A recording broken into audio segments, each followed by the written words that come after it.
This is the new, or so they claim, BMW 2 Series Gran Coupe. Based on technical specification, in many areas this car is actually inferior to the model it replaces, but what's it really like? Well, as they say, where you stand depends on where you sit. So let's find out together.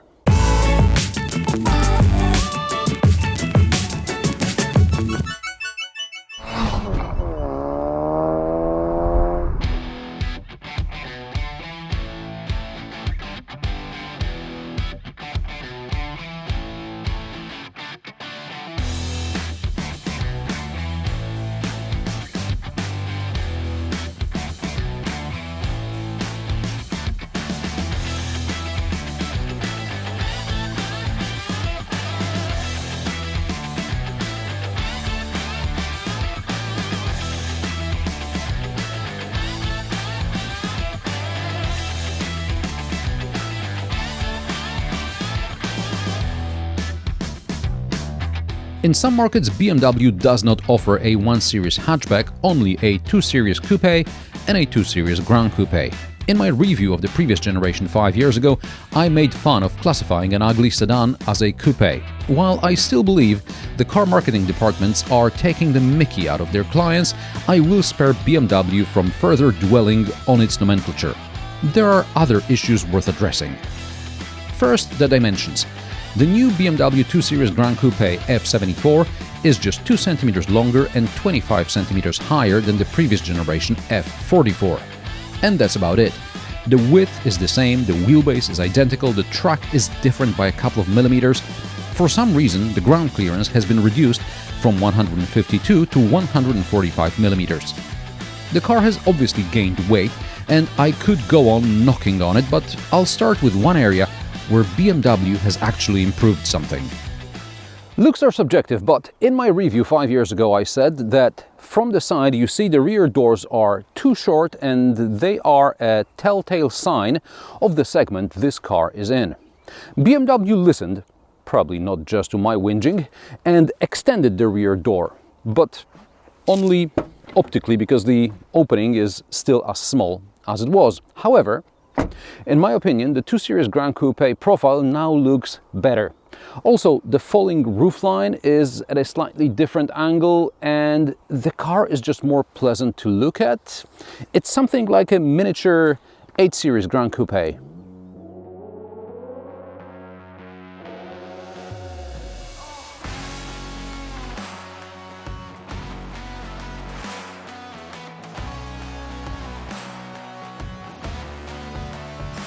This type of tweaks here and there make the 2 Series Gran Coupe quite pleasant to look at, in my opinion.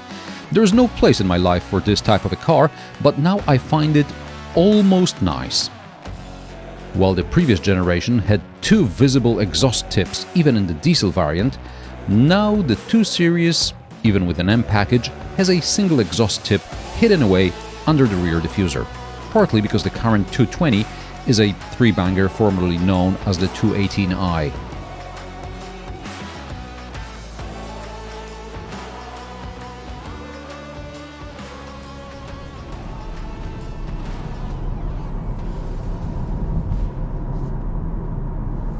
To be honest, for the first couple of days driving the 220 Gran Coupe, I didn't even realize it was a small displacement engine. The car has got decent punch and rather indecent fuel economy. In my non-scientific combined cycle, the car used about 8 liters per 100 kilometers. I was a bit surprised because the X320 I drove recently had similar fuel economy, but I thought, okay, the 2-liter 4-cylinder engine is just so good, it can efficiently propel even an SUV.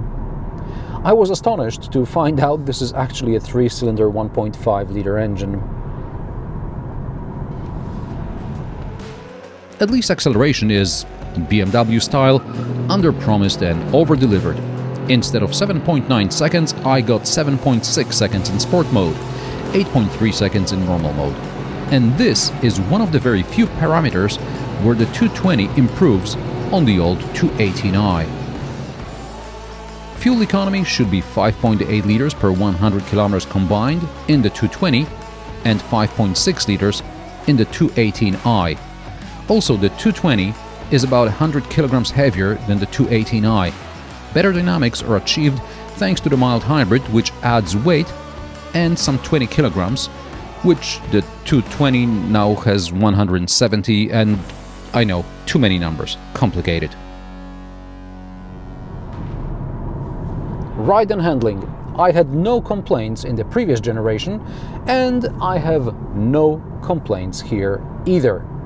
The BMW 2 Series, even though it's front-wheel drive, drives like a BMW. It's fast, it's agile, it responds immediately to driver's commands. In addition, the suspension is suitably comfortable but firm. The car goes over bumps without a problem despite 19-inch rims. Optional, of course. To be fair, I got into the 2 Series Gran Coupe from a Mazda CX-60, which, in addition to being an SUV, a much bigger car, has absolutely terrible ride. It's both too soft and too crashy. So, where you stand depends on where you sit. Similarly, a few months ago I drove the M135 xDrive and complained that the car was too easy to drive too fast, especially for an inexperienced driver, because it could end in tears. In 220 I feel like I have more feedback at lower speeds. It could also mean that I'm just not a good enough driver for BMW's more powerful models, but I will stick to my guns that it's probably more fun to drive a car in which I can feel what's going on before it's too late. The biggest leap forward in the F74 compared to the F44 is the introduction of newer generation of driver assistance systems. The previous generation was designed at a time when models on the UKL platform lacked systems offered on more expensive models. Finally, there's adaptive cruise control with lane keeping assist. Parking assistant was available in the previous generation, but now you can save a parking space, and the reversing assistant remembers not the last 50, but the last 200 meters of maneuvers. Objectively, visibility cannot be better because it's roughly the same body shape, but in the meantime I have driven so many cars with thick A-pillars that the BMW 2 Series Gran Coupe is not so bad after all. The same goes for soundproofing. In the era of reducing emissions, soundproofing is also being thrown out from cars, so the 2 Series Gran Coupe is not too bad. However, I have not yet driven the new Mercedes-Benz CLA. And that's a good segue to the engine lineup. While the new generation of the Mercedes-Benz A-Class debuted in CLA form as an electric-only model, at least for now, BMW is sticking, at least for now, to internal combustion engines in the compact segment, namely the 300 horsepower M235 xDrive, 218 horsepower 223 xDrive, the 170 horsepower 220, the 122 horsepower 216, the 163 horsepower 220D, and the 150 horsepower 218D. 223, 220, 220D are mild hybrids. If someone wants an electric car from BMW Group, they will have to go to Mini for an Aceman or a Cooper E. However, considering the level of advancement of the compact electric car from Mercedes-Benz, if you want that electric compact BMW, will have to wait for the Neue Klasse to debut and its technology to trickle down to lesser Beamers.